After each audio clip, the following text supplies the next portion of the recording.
कि युद्ध की सबसे पहली कैजुअलिटी ट्रूथ होता है, लेकिन जब आज मैं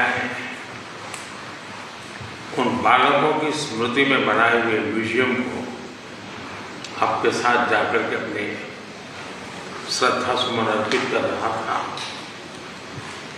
तो मेरा मन भर आया था, दिल को गहरी चोट पहुंची थी। और मुझे लगता है कि युद्ध की सबसे पहली कैजुअलिटी किसकी होती है तो निर्दोष बालकों की होती है, और वो बहुत दर्दनाक होता है। किसी भी सुसंस्कृत समाज में जो मानवीय मूल्यों में विश्वास करते हैं उनके लिए, और जो एक संवेदनशील व्यक्ति होते हैं उनके लिए इस प्रकार की घटनाएं कतई स्वीकार नहीं हो सकती हैं। दुनिया में मानवीय मूल्यों में विश्वास करने वाला कोई भी व्यक्ति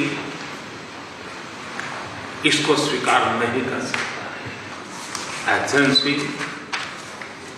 इस दर्दनाक परिस्थितियों के बीच भी आपने जिस गर्मजोश से मेरा और मेरे डेलीगेशन का स्वागत किया, इसके लिए मैं हृदय से आपका आभार व्यक्त करता हूँ। एक्सेलेंसी, आज का दिवस भारत और यूक्रेन के संबंधों के लिए एक बहुत ही ऐतिहासिक दिवस है, क्योंकि भारत का प्रधानमंत्री आज पहली बार यूक्रेन की धरती पर आ रहा है। यह अपने आप में एक ऐतिहासिक घटना है। कल आपका नेशनल डे है,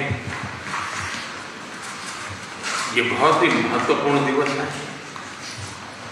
मेरी तरफ से 140 करोड़ भारतीयों की तरफ से मैं आपके नेशनल डे अनेक अनेक शुभकामनाएं देता हूं, और मैं कामना करता हूं शांति के लिए, सुख और समृद्धि के लिए। एक्सेलेंसी, 2021 में हम ग्लासगो में मिले थे और पहली ही मुलाकात में एक गहरी मित्रता का अनुभव कर रहे थे, और तब आपने मुझे यूक्रेन आने के लिए बहुत ही आग्रह से निमंत्रण दिया था। लेकिन मैं कल्पना नहीं कर सकता हूं कि मुझे ऐसी परिस्थिति में यूक्रेन आने की नौबत आएगी।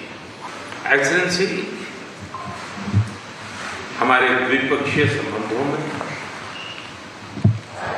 ऐसी विपरीत कालखंड में भी प्रगति हो रही है, और मैं कह सकता हूं कि ऐसे तनावपूर्ण वातावरण में ये प्रगति हम दोनों देशों की मैच्योरिटी को प्रतिबिंबित करती है। एक्सेलेंसी, मैं आज बड़े आदरपूर्वक मेरी उस भावना को व्यक्त करना चाहता हूं कि जब युद्ध के प्रारंभिक दिन थे, भारत के हजारों बच्चे जो यहाँ शिक्षा के लिए आए थे, पढ़ने के लिए आए थे, वो युद्ध के कारण फंसे हुए थे। उनको बाहर निकालने में आपने जो मदद की और जिस संवेदनशीलता के साथ हमारी चिंताओं को आपने समझा और सुलझाने के लिए भरसक प्रयास किया, इसके लिए मेरी तरफ से, मेरे देश के 140 करोड़ नागरिकों की तरफ से और उस संकट की घड़ी से निकल करके आए हुए उन बच्चों के, उनके परिवारजनों की तरफ से आपका आज मैं हृदय से आभार व्यक्त करता हूँ। एक्सेलेंसी, आप भी भली भांति जानते हैं और पूरा विश्व भी जानता है कि युद्ध के समय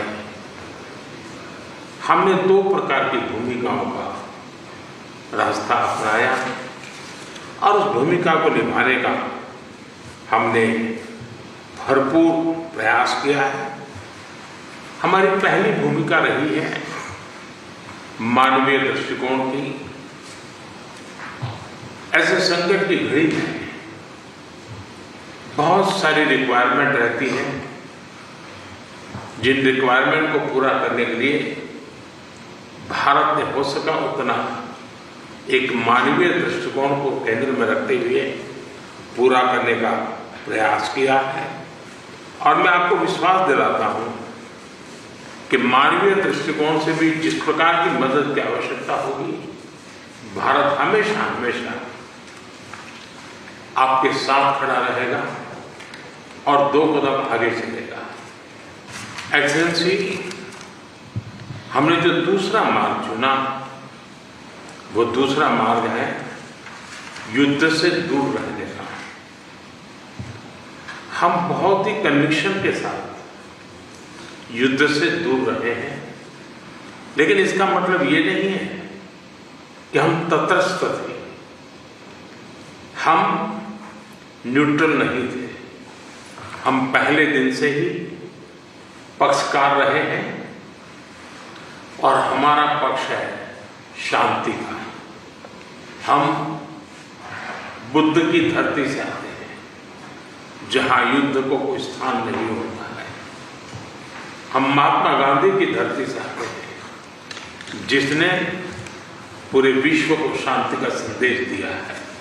एक्सेलेंसी, मैं आज जब यूक्रेन आया हूं तब मैं 140 करोड़ भारतीयों की भावना को लेकर के आया हूं और 140 करोड़ भारतीयों की भावना मानवता से प्रेरित है। और मैं आज यूक्रेन की धरती पर शांति का संदेश लेकर के आया। एक्सेलेंसी, यहां से पहले मैंने ग्लोबल साउथ की कॉन्फ्रेंस की, करीब 120 देश के लोग थे। मैं उनकी तरफ से भी शांति का संदेश लेकर के आया। एक्सेलेंसी, आप भली भांति जानते हैं, यूक्रेन के लोग भी भली भांति जानते हैं कि शांति के हर प्रयास में भारत का सक्रिय योगदान रहा है।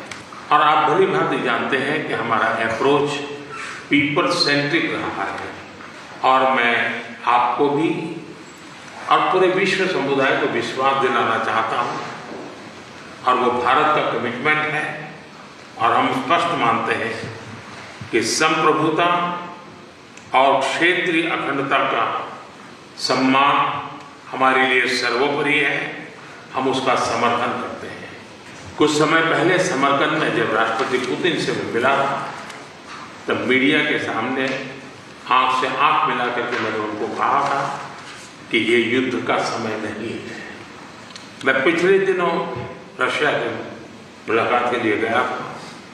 वहां भी मैंने साफ साफ शब्दों में अपनी बात कही है कि किसी भी समस्या का समाधान रणभूमि में कभी भी नहीं होता है। समाधान का रास्ता बातचीत से ही निकलता है, डायलॉग से निकलता है, डिप्लोमेसी से निकलता है। और हमने बिना समय गंवाए उस दिशा में आगे बढ़ना चाहिए। दोनों पक्षों को साथ बैठ करके इस संकट की घड़ी से बाहर निकलने के रास्ते तलाशने होंगे। एक्सेलेंसी, आज हम जब रूबरू मिल रहे हैं तब मैं यूक्रेन की धरती पर, और आप जब मैं बच्चों की शहादत को उस जगह को देख करके आया और मेरा मन भरा हुआ है, तब मैं आज आपसे शांति की ओर आगे बढ़ने के मार्ग पर विशेष रूप से चर्चा करना चाहूँगा। एक्सेलेंसी, मैं आपको विश्वास दिलाना चाहता हूँ कि शांति के हर प्रयास में भारत अपनी सक्रिय भूमिका निभाने के लिए तैयार है। व्यक्तिगत रूप से मैं भी अगर इसमें कोई योगदान करता हूँ तो मैं जरूर करना चाहूँगा, एक मित्र के रूप में मैं आपको विश्वास दिलाता हूँ। एक्सेलेंसी, मैं आज जब आया हूँ और नेशनल डे है, मैं चाहूँगा कि हम सब जल्दी से जल्दी शांति के सूरज को उगता हुआ देखे। मेरी तरफ से शांति के हर प्रयास में सक्रिय योगदान की भूमिका के साथ आपके स्वागत सत्कार के लिए मैं हृदय से आपका बहुत बहुत आभार व्यक्त करता हूँ।